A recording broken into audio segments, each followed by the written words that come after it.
অবরুদ্ধ গাজা উপত্যকায় বড় বিমান হামলায় আরও ৫ শিশু নিহত হয়েছে। ইসরায়েলি হামলা অব্যাহত থাকায় ধ্বংসস্তূপের নিচে আটকা পড়ে আছেন অনেকেই। এর আগে টার্কিশ প্যালেস্টাইন ফ্রেন্ডশিপ হাসপাতাল ও সংলগ্ন একটি মেডিকেল বিদ্যালয় গুঁড়িয়ে দেয় ইসরায়েলি বাহিনী। এটি গাজায় ক্যান্সার রোগীদের চিকিৎসার জন্য বিশেষায়িত হাসপাতাল ছিল।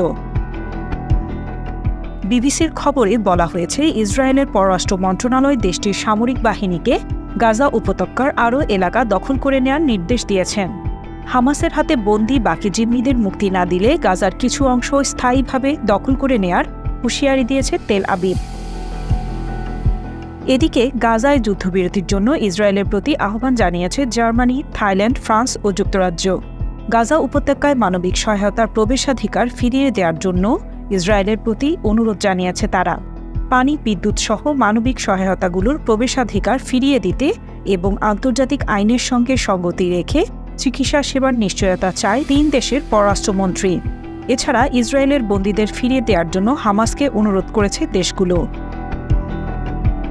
অন্যদিকে জেরুজালেমে অব্যাহত আছে গাজায় হামলা বিরোধী বিক্ষোভ।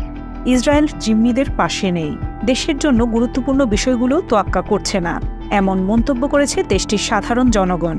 গাজায় যুদ্ধবিরতি অব্যাহত রাখা, ফিলিস্তিনের স্বাধীনতাকামী সংগঠন হামাসের হাতে বন্দী থাকা বাকি জিম্মিদের ফিরিয়ে আনা এবং ইসরায়েলের অভ্যন্তরীণ নিরাপত্তা সংস্থা শিং বেতের প্রধান রোনেন বারকে বরখাস্ত করার প্রতিবাদে কয়েকদিন ধরে ইসরায়েলে বিক্ষোভ করছেন দেশটির হাজারো নাগরিক।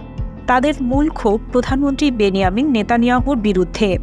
এ বিক্ষোভের অংশ হিসেবে জেরুজালেমে নেতানিয়াহুর বাসভবনের বাইরে অবস্থান নেন বহু মানুষ। তাদের হাতে ছিল ইসরায়েলের পতাকা। গাজায় ১৭ মাসের বেশি সময় ধরে চলা হামলায় ৪৯,৬১৭ জন নিহত হয়েছেন বলে জানিয়েছে স্থানীয় স্বাস্থ্য মন্ত্রণালয়। এরই মধ্যে নতুন করে হামলার প্রতিবাদে সোচ্চার হয়েছেন নানান দেশের মানুষ। ইসরায়েলের নৃশংসতার প্রতিবাদ জানিয়ে বাংলাদেশ, পাকিস্তান, ইরাক, জর্ডান ও ইন্দোনেশিয়ায় বিক্ষোভ হয়েছে।